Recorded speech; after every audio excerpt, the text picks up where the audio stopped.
Hi everyone, this is Tay Walton, candidate for the 39th Senatorial District, and I'm here with someone I've known for about 7-8 years, owns a smaller business in Westmoreland County, but does work everywhere. Micke Baacke from Watertight. Mike, do you mind if I take this mask off since we're social distancing? Not at all. Okay, I appreciate it. Thank you. We're here because we want to really expose the community to smaller businesses.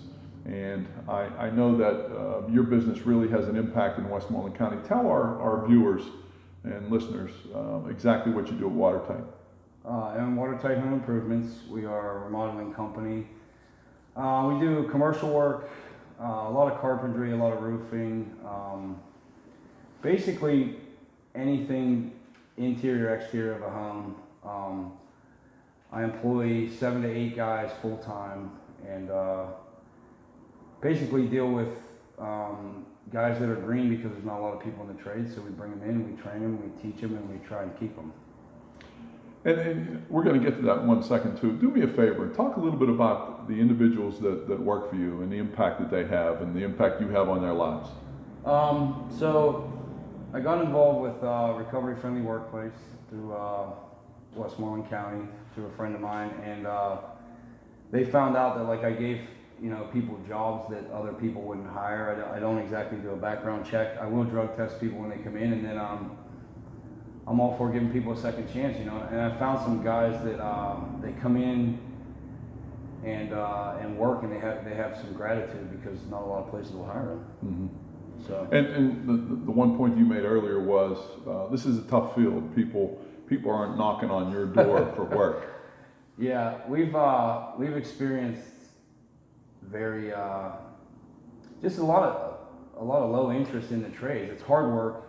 It's hot or it's cold, or in Western Pennsylvania it's wet and raining.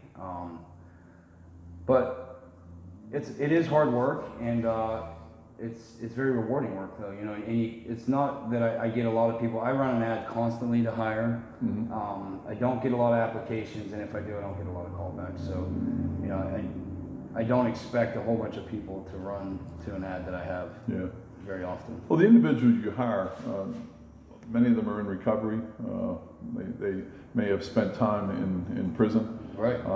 But talk a little bit about how you support those individuals together with a group. Well, I'm familiar with the recovery community. It's been through my family. I have experience in my past with it, and I know that people do recover. And people do.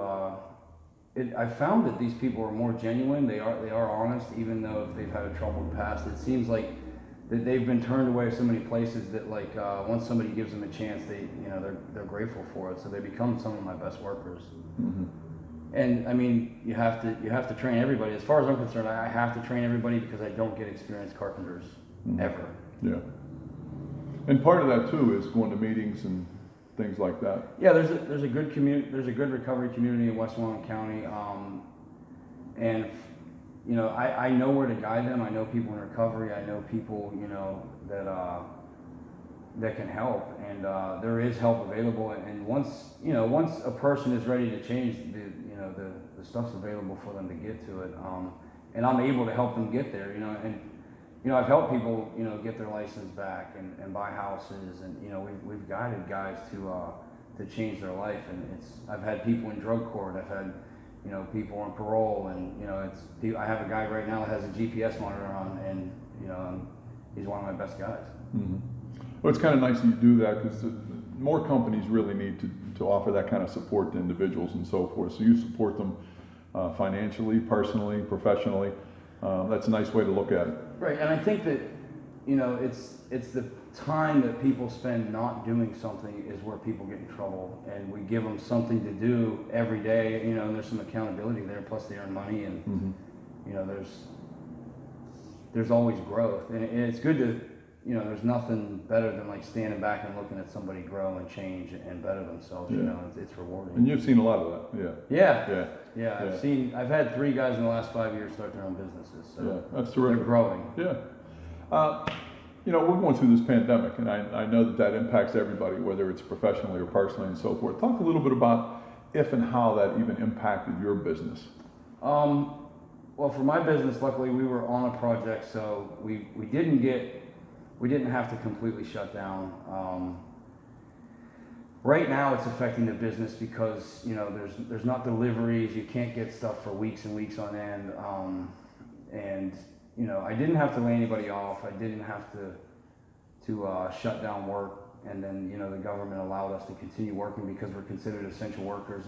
But it's been hard for everybody. There's people at home. There's kids. Everybody has a family, and it's trying for everyone. But I feel like we're getting through it. One of the things I hear about, and especially in your business, is the cost of all the products you're dealing with and how the pandemic has impacted that. Talk a little bit about that. Yeah, I expect certain things to go up every year. Like asphalt shingles go up every year in August. But the price of lumber's going up. Some of it you can't find. There's certain colors of things that you can't buy. Trex decking is real popular. And I think it's because instead of people going on vacation, they're spending money on their homes. The Lowe's and Home Depot are sold out of lumber all the time. And it's driving the cost up. And it's, the price of labor is already high. So, with that going on and shipping being delayed by everything, it's hard to get everything on time. And for that reason, prices are going to go up. And they may still. Yeah, you talked a little bit about the impact on some of your staff and the business. Did you apply for any of the stimulus funds to assist with your business and your employees? No, we didn't have to apply, and I feel like if I didn't need it, I was sent the paperwork. I have a banker that made things available to me, and I told him if I didn't have to close, and it's not something that I wanted to take part in if I didn't need it. Yeah, so you were pretty fortunate as being an essential business at that point in time to work right, through it. And I wanted to make sure that if it is available and I don't need it, I'm sure there's smaller businesses, and I've seen small business owners that just struggle completely, and I mean those funds are needed for them, I think. Yeah, well, I really appreciate your attitude about that because other people do need it more than you, Yeah. I guess. Yeah. Tell me anything else about your business that maybe our listeners might want to know. I just feel like we're local. I feel like my business is built on integrity. I do what I say what I'm going to do, and you're on site every day. I am. I work with my guys. I have two crews of guys. I'm not with both of them all the time, obviously. I wish I could be, but I oversee everything. It's a very small business. I do all the estimating. If you have an estimate from me, I'm going to be at your house, and then when we do the work, I'm going to be at your house. So I feel like that hands-on thing is very important. And then, my guys, they're not just employees, they're not numbers, like I'm with them every day. The camaraderie's there, we're friends, and obviously if I'm helping them outside of work, that's a blessing too. But it is small, we're growing, but I like to be hands-on. Yeah.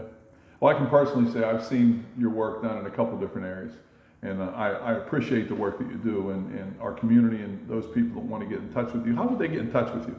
I have a Facebook page. It's Baacke Watertight Home Improvements, and I have a website on the Better Business Bureau under Watertight Home Improvements, and we're right in Greensburg. We're local. We're on Facebook, and that's about it. Yeah. Well, I appreciate it, Mike. Thank you so much for your time, and good luck down the road. Good luck to you. All right. Thank you.